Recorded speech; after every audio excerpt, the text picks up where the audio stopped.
हा एक शाळकरी विद्यार्थी होता। हडकुळा, दुबळा, चिडका, पण असा असला तरी तो खूप सरळ मार्गी आणि प्रामाणिक होता। त्याचे वडील वराह पालक होते आणि कर्जाच्या मोठ्या ओझ्याखाली दबलेले होते। हे एवढं मोठं कर्ज आपल्या डोक्यावर आहे याचं त्याला फार वाईट वाटायचं आणि अशा परिस्थितीतून आपल्याला बाहेर पडता आलं पाहिजे हे स्वप्न सुद्धा तो पाहायचा। आणि एकदा असं झालं, त्याच्या गावामध्ये एक कोणीतरी वक्ता आला। त्यानं छानसं भाषण तर दिलंच, पण त्या वक्त्यानं स्वतःची कहाणी सुद्धा सांगितली। हा वक्ता स्वतः अतिशय सामान्य होता।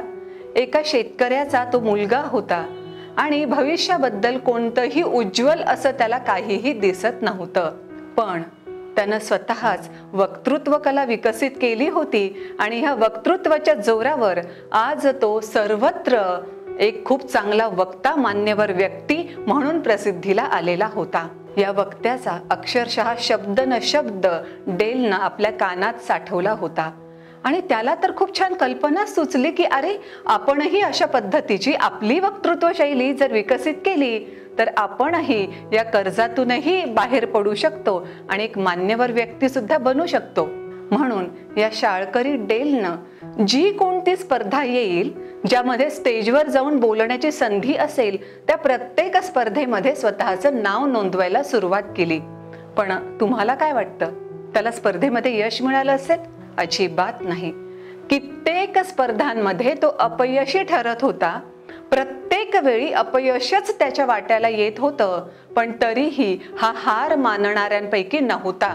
मला माझी वक्तृत्व शैली विकसित करायचीच आहे यावर तो एवढा ठाम होता की प्रत्येक स्पर्धेत तो नाव नोंदवतच राहिला आणि मग हळूहळू या स्पर्धांमध्ये त्याला यशही मिळायला लागलं।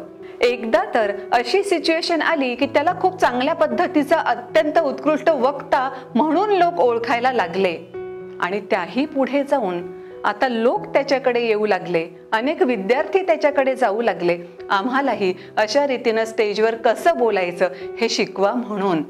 आणि आपल्या ह्या विद्यार्थ्यांना हा डेल शिकवू लागला, वक्तृत्व शैली त्यांचीही विकसित करू लागला आणि ह्या डेलच्या विद्यार्थ्यांना सुद्धा पारितोषिक मिळू लागले।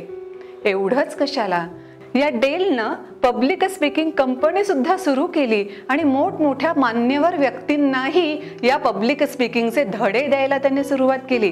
अगदी वॉरन बफे पासून रोनाल्ड रेगन पर्यंत वेगवेगळ्या क्षेत्रातल्या प्रतिष्ठितांना या डेलनंच ट्रेन केलं। हे डेल म्हणजे कोण माहित आहे? डेल कार्नेगी, ज्यांना आपण खूप चांगल्या पद्धतीनं ओळखतोच आणि डेल कार्नेगींची भरपूर सारी पुस्तकंही आपल्याला माहीत आहेत। त्यांचं कोणतं पुस्तक तुम्ही वाचलंय किंवा कोणत्या पुस्तकाबद्दल तुम्हाला माहिती आहे हे खाली कमेंट बॉक्समध्ये अवश्य तुम्ही मला लिहून कळवा। थँक्यू।